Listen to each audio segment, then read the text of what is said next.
ఇటీవల కాలంలో భారతదేశ విదేశాంగ నీతి సర్వస్వతంత్రంగా తీర్చిదిద్దబడుతోందని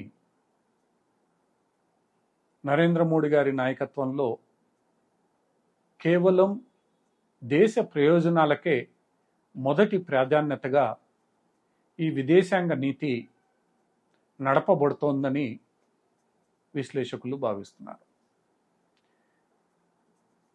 ఈ సూత్రానికి అనుగుణంగానే భారతీయ విదేశాంగ శాఖ మంత్రి జైశంకర్ పలు అంతర్జాతీయ వేదికలపై యుక్రెయిన్ యుద్ధ సందర్భంగా భారతదేశం తీసుకున్న వైఖరిని సమర్థించుకుంటూ వచ్చారు. భారతదేశ రక్షణ, దేశం యొక్క ప్రయోజనాలే తమకు మొదటి ప్రాధాన్యత అని, ఈ అంశంలో ఎలాంటి రాజీకి తావివ్వమని విదేశాంగ శాఖ మంత్రి తనదైన శైలిలో ప్రపంచ ప్రజలకు సూటిగా అర్థమయ్యేలా పలు సందర్భాల్లో చెప్పడం జరిగింది. ఇలా భారతదేశ విదేశాంగ విధానాన్ని ఏ సైద్ధాంతిక కూటమికి అనుకూలంగా కాకుండా పూర్తిగా తనదైన శైలిలో తన ప్రయోజనాలను కాపాడడానికి మాత్రమే స్పష్టంగా భారతదేశం వినియోగించడం మొట్టమొదటిసారి. గతంలోనూ నెహ్రూ ప్రధానమంత్రిగా ఉన్నప్పుడు అలీన విధానానికి శ్రీకారం చుట్టారు. ఈ అలీన విధానానికి ప్రధాన భూమిక అటు అమెరికా నేతృత్వంలోని లిబరల్ స్వేచ్ఛావాద కూటమికి మద్దతుగాను, లేదా రష్యా నేతృత్వంలోని కమ్యూనిస్టు సామ్యవాద కూటమిలోనూ లేకుండా భారతదేశం లాంటి అభివృద్ధి చెందుతున్న దేశాలు స్వతంత్రంగా వ్యవహరించగలాలి అనేది ఈ అలీన సిద్ధాంతం యొక్క ముఖ్య భూమిక.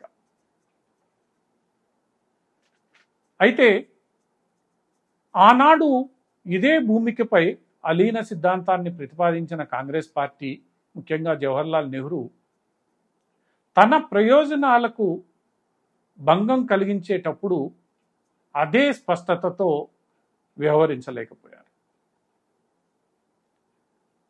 ఆయన వ్యవహార శైలి కారణంగా భారతదేశం ఎన్ని ఇక్కట్లు పడిందో, ఈరోజు ఎన్ని అంతర్జాతీయ సమస్యలు ఎదుర్కొంటోందో అందరికీ తెలిసిన విషయమే.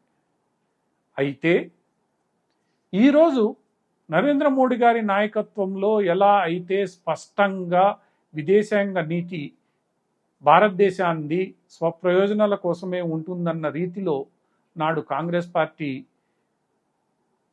పెద్దలు, ప్రధానమంత్రులు చెప్పలేకపోయారు. ఈరోజు నరేంద్ర మోడీ ప్రభుత్వం అదే భూమికను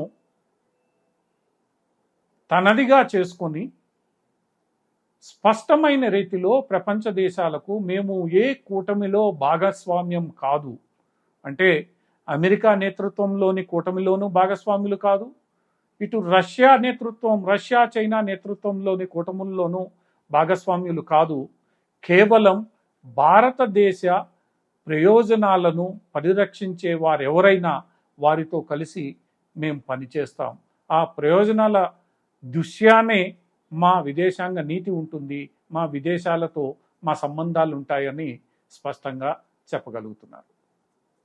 ఈ అంశాన్ని యుక్రెయిన్ యుద్ధ సమయంలోనూ స్పష్టం చేశారు. అటు పిమ్మట చైనాతో వ్యతిరేక కూటమిలో చేరే సందర్భంలోనూ భారతదేశం స్పష్టం చేసింది. ఒకవైపు క్వాడ్ పేరుతో చైనా వ్యతిరేకం కూటమిలో ఉన్నా, మరొక వైపు అదే చైనాతో కలిసి ఆసియా అభివృద్ధి బ్యాంకును ఏర్పాటు చేసిన ఘనత నరేంద్ర మోడీ ప్రభుత్వానికి దక్కుతుంది.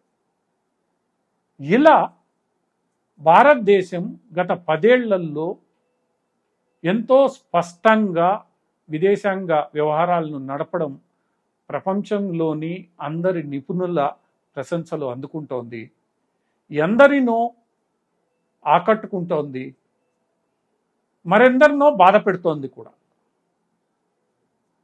ఈ బాధపడేవారు ఎవరు అన్నది ఎప్పటికప్పుడు భారతదేశం స్పష్టం చేస్తోంది. ఎందుకంటే ఇలా బాధపడే వారికి మన దేశ ప్రయోజనాల కన్నా వారి వారి వ్యక్తిగత స్వార్థ ప్రయోజనాలు, ముఖ్యంగా స్వేచ్ఛ, లిబరలిజం లాంటి పెద్ద పెద్ద పదాలను వాడుతూ వారి వ్యక్తిగత ప్రయోజనాలను కాపాడుకోవడమే ధ్యేయంగా పనిచేసే వీరందరితోనూ స్పష్టంగా భారతదేశం తెలియజెప్పగలిగింది.